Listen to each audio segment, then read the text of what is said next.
مجھے والد صاحب میرے والد صاحب مجھ پر بہت غصہ کرتے ہیں، چھوٹی چھوٹی باتوں پر مجھ سے ان کی بد اخلاقی ہو جاتی ہے، کوئی گناہ تو نہیں، اللہ سے معافی مانگنی پڑتی ہے۔ دیکھو ماں باپ کا تو بہت بڑا حق ہے، لیکن یہ ایک حقیقت ہے کہ بعض دفعہ ماں باپ کی طرف سے بھی یقیناً بہت زیادتی ہوتی ہے، وہ بلا وجہ اولاد کو ٹارچر کرتے ہیں۔ یہ ہم نے بھی اسی سوسائٹی میں پڑھے ہیں نا، پلے بڑے ہیں، تو ہم نے بھی دیکھا ہے۔ تو باپ کو چاہیے کہ اگر بچہ آپ کا ہے تو کوئی اصلاح کرنے کا بھی ایک طریقہ ہوتا ہے، اس کو اتنا ٹارچر بات بات پہ کبھی، یعنی بعض گھروں میں دیکھے، زیادہ تر تو ایسا نہیں ہوتا۔ تو ایسی صورت میں جو ابا کی غلطی ہوتی ہے وہ ٹھیک ہی نہیں ہو رہے ہوتے۔ اب مثال کے طور پر ایک بچے نے غلطی کی ہے، پہلی بات تو آپ دنیا کو نہ بتائیں، آپ اپنے بچے کو لوگوں کے سامنے رسوا نہ کریں، بچوں پہ بہت بڑی قیامت گزرتی ہے اس سے، کیونکہ باپ کی بات کو لوگ بڑی ویلیو دیتے ہیں۔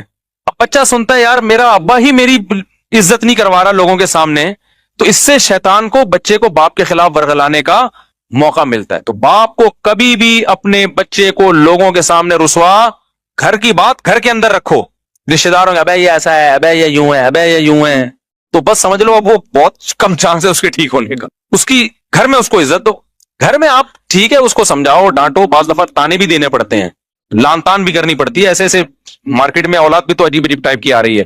دوسری بات یہ کہ باپ کو بھی چاہیے اصلاح کے جذبے سے کوئی بات بتائے نا، اصلاح کے جذبے سے۔ میں آپ کو اپنا بتاؤں، میرے ماشاءاللہ بھی ایک تو یاد نہیں رہتا، 16 17 جو بھی ہیں حساب کتاب، سوتےلے ووتےلے ملا کے تھوڑا سا کنفیوژن ہو جاتی ہے کہ ٹوٹل کتنے بن رہے ہیں۔ خیر، تو اب ان میں بہت سے بڑے بھی ہو گئے ہیں۔ میں نے زندگی میں، یعنی میرے 20 سال تو میرے خیال ہو گئے ہوں گے میرے جب سے بچے پیدا ہونا شروع ہوئے تھے، تو کچھ بچے شادی بھی ہوگی، میری بیٹیوں کی بھی شادی ہو گئی۔ میں نے اس 20 سال کے عرصے میں اپنے بچوں کو شاید 2 دفعہ پوری زندگی میں کسی بچے پہ ہاتھ اٹھایا ہو، وہ بھی 1 یا 2 تھپڑ، یا بہت زیادہ 3 تھپڑ سے زیادہ نہیں مارا ہوگا، وہ بھی نماز نہ پڑھنے پر۔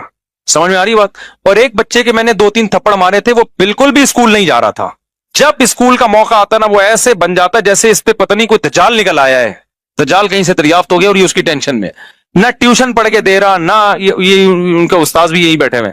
تو جب بہت زیادہ ہو گئی پھر بھی میں نے کہا نہیں بھائی، آرام سے آرام سے چلا جائے گا۔ گھر والوں نے کہا بھائی تھوڑا سختی کریں، تو روزانہ اسکول نہیں جا رہا ہے، پڑھ کے ہی نہیں دے رہا۔ پھر مجھے اپنا زمانہ یاد آیا کہ میں بھی نہیں جاتا تھا، تو ابا نے ایک دفعہ طبیعت سے اگلے پچھلے گناہ میرے معاف کر دیے تھے، تو اگلے دن سے جانا شروع ہو گیا تھا میں، ٹھیک ہے نا۔ مجھے وہ واقعہ یاد آ رہا، لیکن میں نے کہا نہیں، بچوں پہ ہاتھ نہیں اٹھتا یار، بچے ایسے پیارے ہوتے ہیں، ایسے معصوم ہوتے ہیں، تو دل ہی نہیں چاہتا ان کو یار، ان کی کیا، وہ تو غلطی بھی کر رہے ہیں تو ہمیں تو اس پہ بھی ہنسی آ رہی ہوتی ہے۔ صبح جب وہ اٹھتا تھا نا، ایسے جیسے قبر سے کسی مردے کو اکھاڑ رہے ہو، مجھے ہنسی آتی تھی اس پہ کہ یار اس پہ موت آ رہی ہے۔ ادھر ابا کے بیانات ہو رہے ہیں، فجر کی نماز تکبیر، اور بچے کی حالت کیا ہے، اس کو اٹھا رہے ہیں تو ایسے لگ رہا ہے جیسے پتہ نہیں اس کو یہ ہو رہا ہے میں ابا کے گھر میں پیدا کیوں ہو گیا کہ مجھے فجر پڑھنی پڑ رہی ہے۔ تو اب 8 9 سال اس کی عمر تھی، تو زیادہ ہو گیا، پھر میں نے کہا یار یہ بالکل ہی اسکول نہیں جا رہا ہے۔ تو پھر ایک دن ہم نے طبیعت کا مطلب 4 5 تھپڑ لگائے ہوں گے، اس سے زیادہ نہیں، تو چند دن کے لیے جانا شروع ہو گیا۔ پھر وہی پوستی پن، نہیں جا رہا نہیں جا رہا، میں نے کہا بھاڑ میں جائے، نہیں جائے، ٹماٹر بیچے گا یہ، جاؤ، کیونکہ اب یہ تھوڑی کہ جنگلی بن جائے یار بچوں کو مار مار کے، نہیں لگ رہا ہے کہ ہر آدمی کو ہر کام کے لیے اللہ نے پیدا نہیں کیا۔ پھر اس کو حفظ میں ڈالا، حفظ ہی نہیں کر کے دے رہا۔ دوسرا بھائی ہے ماشاءاللہ، ٹھکا ٹھک نکل گیا، حافظ بن گیا، تراویح پڑھائی اس دفعہ اس نے گھر میں، یہ والا پڑھ کے ہی نہیں دے رہا، جو کام بولو اس پہ پتہ نہیں۔ پھر میں نے ڈاکٹر کو بتایا، میں نے کہا کوئی سیٹنگ تو نہیں آؤٹ ہوئی بھائی اس کی کوئی ملٹی وٹامن دی ہے اس نے، کوئی طاقت کی دوا دی ہے، میرا ارادہ ہے اس کو ساری سیٹنگ کروا لوں، کوئی وٹامن شیٹامن بھی بعض دفعہ آگے پیچھے ہو جاتے ہیں بچوں کے، تو ایک ٹیسٹ کروانے کا میرا ارادہ ہے کہ لیب میں ٹیسٹ کروا دوں، کوئی کمی ہو رہی ہے۔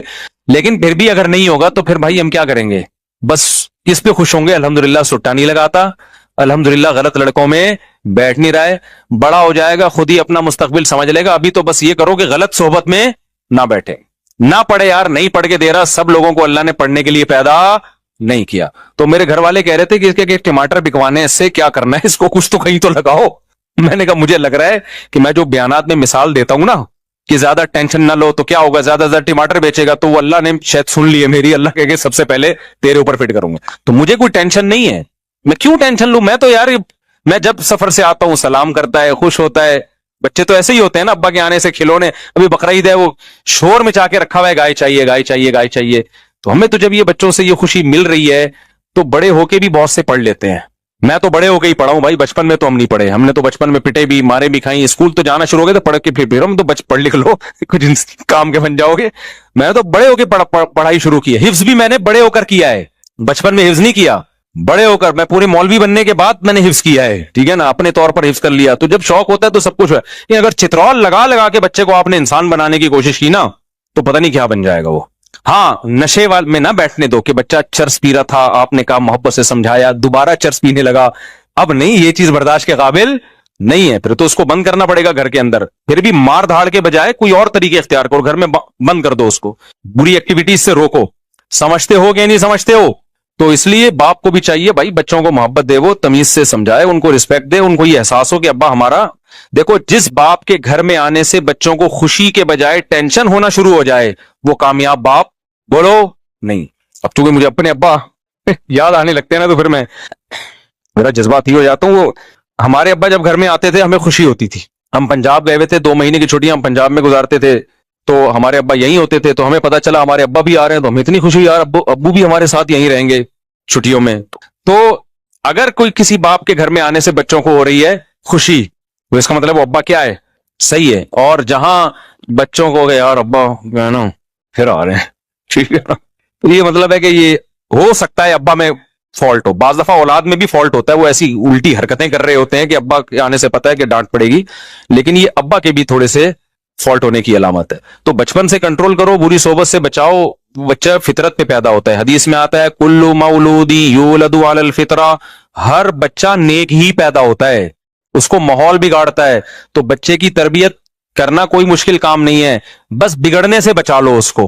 اس کے دوستوں پہ نظر رکھو. میں اس کی نظر کوشش کرتا ہوں کہ بیٹھ کن لوگوں میں رہا ہے, ایسا نہ ہو کہ غلط لڑکوں میں بیٹھنا. اور یہ اسکول خراب کرتے ہیں, اچھے اچھے گھروں کے بچے ہم نے اسکولوں میں بگڑتے ہوئے دیکھے ہیں. اس لیے نہیں کہ اسکول ان کو بگاڑ رہا ہے, اس لیے کہ اسکول میں بعض دفعہ ان کی جو دوستیاں ہوتی ہیں وہ ایسے لڑکوں سے ہو جاتی ہیں, وہ لڑکے ان کو موبائل میں غلط چیزیں دکھا کے, نشہ اور یہ الٹی الٹی باتیں کر کے, ابے تمہارا ابا تو تمہیں کچھ کرنے نہیں دیتا, ابے تمہیں سینما گھر نہیں جانے دیتا, ابے تمہیں فلم نہیں دیکھنے دیتا, اس طرح کی باتیں نا دوست بچوں کو سکھا سکھا کے ماں باپ کے خلاف ورغلا رہے ہوتے ہیں. بلکہ ایسی باتوں سے عورتیں بعض دفعہ عورت کو شوہر کے خلاف ورغلاتی ہیں. میرے سامنے ایک طلاق کا کیس آیا, ایک میاں بیوی کی بہترین زندگی گزر رہی تھی, آسٹریلیا میں تھے وہ, شوہر آسٹریلیا سے موو کر کے, اب بہت پرانا قصہ ہو گیا, بہت مشکل ہے کہ اصل تک پہنچے. وہ شوہر آسٹریلیا سے موو کر کے جاب کے سلسلے میں بینکاک آ گئے. وہ بندہ کہتا ہے کہ میں نے اپنی بیوی, کہتا ہے میری بیوی کے ساتھ بہت اچھی گزر رہی تھی, تو کہتا ہے کہ میں نے کیا کیا, اپنی بیوی کو ایک درس قرآن میں بھیجنا شروع کر دیا. اب درس قرآن سے تو اور محبت پیدا ہوگی نا, لیکن الٹا کام شروع ہو گیا. کہہ رہے میری بیگم کیا ہوئی, اس کے جو تیور ہیں نا روزانہ میں نے دیکھا بدل رہے ہیں. اس کی مجھ سے وہ محبت نہیں جو پہلے تھی, اور مجھ سے مطالبہ شروع کرنے لگی آسٹریلیا رہنا ہے مجھے. تھائی لینڈ آسٹریلیا کی نسبت تو تھوڑا سا کم لیول کا ہے نا, اور مجھے یہاں نہیں رہنا, مجھے فلانی ملک میں رہنا ہے, اور یہ کہہ رہے ساری ضرورتیں پوری کر رہا ہوں. میں حیران تھا کہ درس قرآن میں جا کے بگڑ کیوں رہی ہے. پتہ یہ چلا کہ وہاں کچھ خواتین بیٹھی ہوئی ہیں جنہوں نے اس سے دوستی لگا لی ہے, اور وہ اس کو ورغلا رہی ہیں. آئی بات سمجھ میں؟ درس میں تو یہی میاں بیوی کے حقوق بیان کیے جا رہے ہیں, درس دینے والے بھی بڑے اچھے آدمی تھے, لیکن عورت کیا کر رہی ہے, وہاں کوئی فسادی عورت تھی, وہ کیا کر رہی ہے, تو بھائی تم آسٹریلیا جیسے کنٹری کو چھوڑ کر یہاں آ گئی, تمہارا دماغ خراب ہے. اب وہ بندے کی مجبوری ہے, وہ کہہ رہا ہے آسٹریلیا کا ماحول تھائی لینڈ سے زیادہ خراب تھا ان کے بقول. وہاں بچے کے بگڑنے کا چانس, تھائی لینڈ میں گیا ہوں, دو دفعہ گیا ہوں. تھائی لینڈ میں مخصوص علاقے تو ہیں جہاں بہت زیادہ بے حیائی ہے. نارمل جو گھروں کے حالات ہیں وہ یورپ سے اچھے ہیں, یعنی بچے آرڈر پہ نہیں بگاڑے جاتے وہاں پہ. تبھی انڈیا کی بہت ساری فیملیز تھائی لینڈ موو کر گئی ہیں. تو کوئی بھی بینکاک یا تھائی لینڈ جا رہا ہو نا, تو فوراً فتوا نہ لگا دیا کرو عیاشی کرنے جا رہا ہے. بعض دفعہ عیاشی سے بچنے کے لیے جا رہا ہوتا ہے, کیونکہ دنیا کے حالات اس سے بھی زیادہ خراب ہو چکے ہیں بہت سے علاقوں کے. کہہ رہا ہے نتیجہ کیا نکلا, اتنی تو میں اتنے مسائل ہوئے نا کہ بالآخر طلاق ہوئی ہمارے درمیان. اور کہہ رہے میں یہ سوچتا تھا کہ میں نے اس کو درس قرآن میں کیوں بھیجا. تو درس قرآن نے اس کو نہیں بگاڑا, اس کو بگاڑا کس نے؟ اور پھر وہ خاتون کورٹ سے بچے بھی لے کے غائب, بیٹیاں لے کے غائب, اور وہ بیچارہ میرے پاس آ کے رو رہا تھا, کہہ رہے میرا دل چاہتا ہے میں خودکشی کر لوں, کیونکہ بیوی تو گئی, بیٹیاں بھی کس کو دی ہیں کورٹ نے. ایک پاکستانی عدالت میں کیس چلا تھا, نیشنل یہیں کے تھے, وہ پاکستان آ گئی تھی, پھر پاکستان سے بچوں کو لے کے آسٹریلیا چلی گئی, اور پھر پتہ نہیں آسٹریلیا کے کورٹ سے کیا کیا یا پاکستان سے کیا, مجھے پورا واقعہ یاد نہیں. کہہ رہے بچوں سے بھی گیا میں, اور بیٹیاں یاد کر کے نا ڈپریشن میں. کہہ رہے میں تھائی لینڈ چھوڑ نہیں سکتا, میری جاب اس ٹائپ کی ہے کہ میں چھوڑوں گا تو میں مسائل ہو جائیں گے. تو بعض دفعہ اچھا اسکول ہے, لیکن آپ کے کلاس فیلو آپ کے بچے کو کیا کر رہے ہوتے ہیں, بچے کی کلاس فیلو بگاڑ رہے ہوتے ہیں. ابے تو اپنے ابا کی کیوں مانگتا, ابے تیرے ابا نے کیا دیا. خواتین بگڑ رہی ہوتی ہیں. مجھے یاد ہے جب میں نیا اس علاقے میں آیا تو میری مالی حالت زیادہ اچھی نہیں تھی اس وقت, اچھی تھی لیکن ایسا نہیں تھا کہ کوئی ڈیفنس یا گلشن اقبال میں جو ان کا اسٹیٹس زیادہ اچھا ہے. تو میرے گھر میں ایک سیکنڈ ہینڈ فریج لے کے رکھا ہوا تھا میں نے. ایک خاتون آئی, آپ کی وائف سے ملنا ہے, آپ کی وائف سے ملنا ہے, وائف سے ملنا ہے, آئیں اور چلی گئیں اور لڑوا دیا ہم دونوں کو. میں حیران ہوں یار, ان کو ہو کیا گیا. وہ خاتون نے کیا ہے, میاں آپ کے ممبر پہ باتیں تو بڑی بڑی بیویوں کی حقوق کی کرتے ہیں, یہ فریج لے کے دیا ہوا ہے آپ.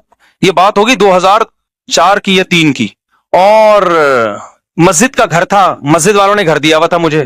مسجد والے بھی آپ کو پتا ہے جو گھر دیتے ہیں نا, اس میں چونا ہوتا ہے, نہ کوئی یہ بھی نہیں تھا. بہت ہی وہ تو اب میں نے ریپیئر کروا کے, کچھ گھر تو اب بھی مسجد کا ہے لیکن کچھ اس کو ریپیئر کروا کے صحیح کر, تاکہ کوئی خاتون آگے لڑوائے تو نہیں کم از کم. ٹھیک ہے. تو وہ خاتون آئی. اب میرے گھر والوں سے نا میں دیکھ رہا ہوں کہ تیور ٹھیک نہیں ہے. اس کے پیچھے جب تحقیق کی تو پتا چلا کہ وہ خاتون آئی ہیں اور بول رہی ہیں تمہارے میاں ممبر پہ تو بیویوں کے حقوق. اس وقت بھی میرے بیانات تو ہوتے تھے, یوٹیوب نہیں تھا, لیکن ویسے لوگوں میں بیانات شیئر ہوتے تھے, جاتے تھے آڈیو کے ذریعے, اور بہت سی خواتین بیان سننے آتی تھی. فریج دیکھو یہ لے کے دیا ہوا ہے, اور گھر میں صوفے دیکھو. اچھا مجھے میرا خیال ہے صوفے بھی نہیں تھے, میں نے گاؤں تکیے رکھے ہوئے تھے, جیسے پٹھان لوگ نہیں ہوتے رکھتے وہ اپنے اس میں قالین, ہم اسی پہ خوش تھے, بھائی پٹھانوں والا اسٹائل ہے بھائی.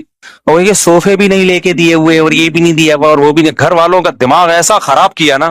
پھر میں نے سمجھایا ہی ہوگا, میرا خیال ہے کہ یہ اگر یہ عورت نیک ہوتی تو یہ آ کے سمجھاتی کہ ماشاءاللہ بھائی فریج بھی ہے گھر میں الحمدللہ. ٹھیک ہے نا, بھلے سیکنڈ ہینڈ ہے, لیکن تو عورت کا کام آگ لگانا بھی ہے, آگ بجھانا بھی. تو وہ خواتین جو میرا بیان نہیں سن رہی, وہ فائر بریگیڈ میں جاب نہیں کر سکتی, کیونکہ ان کا کام آگ لگانا ہے, آگ بجھانا نہیں ہے. لیکن جو خواتین بیان سن رہی ہیں وہ ایسا نہیں کرتی, دیندار عورت نہیں کرتی ایسا.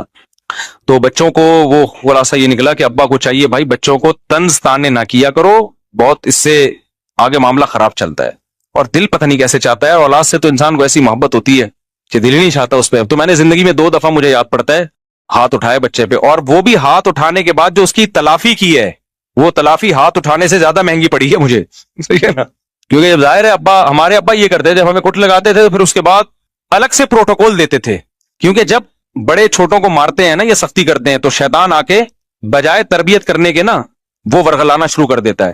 تو شیطان کا راستہ بند کرنے کے لیے پھر بڑے پر لازم ہوتا ہے کہ پھر وہ الگ سے بچے کو عزت دے, تاکہ بچے کو یہ احساس ہو کہ ہمارا باپ ہمارا دشمن نہیں ہے, اس نے ہماری اصلاح کے لیے ہاتھ اٹھایا. تو ہمارے ابا سے بھی ہم نے تو بہت ہی کٹ کھائی ہے اپنے ابا سے الحمدللہ. اس زمانے میں کٹ کا دور تھا, اب تو بچوں میں وہ فینسی قسم کی مرغی جیسے بچے پیدا ہو رہے ہیں. ہم نے تو پائپوں سے مارے کھائی ہیں, ان کو پتا ہے ہمارے ابا کتنے سخت تھے, تو پائپوں سے الحمدللہ طبیعت سے کٹے ہیں, لیکن ہمارے دل میں منفی جذبات نہیں آتے تھے. پھر ابا بعد میں بٹھا کے اتنی محبت, اور وہ پھر تھوڑا سا خرچہ پان گٹکے کا, پان گٹکا نہیں تھا, یہ نہیں خرچہ دیتے. تو جب ایسے ہو تو پھر بچے کی تلافی کرنی چاہیے, اس کو پھر کیا کرنا چاہیے, تھوڑے سے پروٹوکول بھی دیں, پیسے ویسے دے دیں تاکہ وہ خوش ہو جائے. پھر دیکھو پیسوں سے کر کیا رہا ہے, ایسا نہ ہو جا کے سٹے لگا رہا ہو دوبارہ. لیکن بہرحال اولاد پر یہی ہے کہ ابا اچھے ہوں یا ابا برے ہوں, اس نے اگر جنت کمانی ہے تو ہر قیمت پہ ابا کو برداشت کرے. ٹھیک ہے نا, وہ یہ نہ دیکھے میرے ابا مجھے محبت دے رہے ہیں یا نہیں دے رہے, وہ دیکھیں یار میرا باپ ہے, میری جنت کیا ہے, میری جنت اللہ نے اس کو خوش کرنے میں رکھی ہے. وہ یہ چیز ہے نا, یہ تو اولاد کے لیے. اور پھر بھی اگر حالات صحیح نہیں ہو رہے نا, ابا بیٹے کی چپکی لش چل رہی ہے, ابا ہر وقت آنے, ابا ٹھیک نہیں ہوگے دے رہے, اور آپ سے برداشت سے معاملہ باہر ہو رہا ہے, تو پھر کنارہ کشی اختیار کر لینی چاہیے. کیونکہ بڑے گناہ سے بچنے کے لیے ضروری ہے کہ آپ, گناہ تو نہیں ہے یہ, کیونکہ کنارہ کشی قطع تعلق نہیں ہے, بلکہ الگ رہنا شروع کر دیں, آپ ابا سے تعلق رکھیں. بڑی نیکی یہ ہے کہ ابا کے ساتھ رہیں, لیکن یہ بڑی نیکی ذریعہ بن رہی ہے بڑے گناہ کا. تو بڑے گناہ سے بچنے کے لیے ضروری ہے کہ وہ بڑی نیکی کو آپ چھوڑ دیں. تو بالغ ہونے کے بعد ابا کے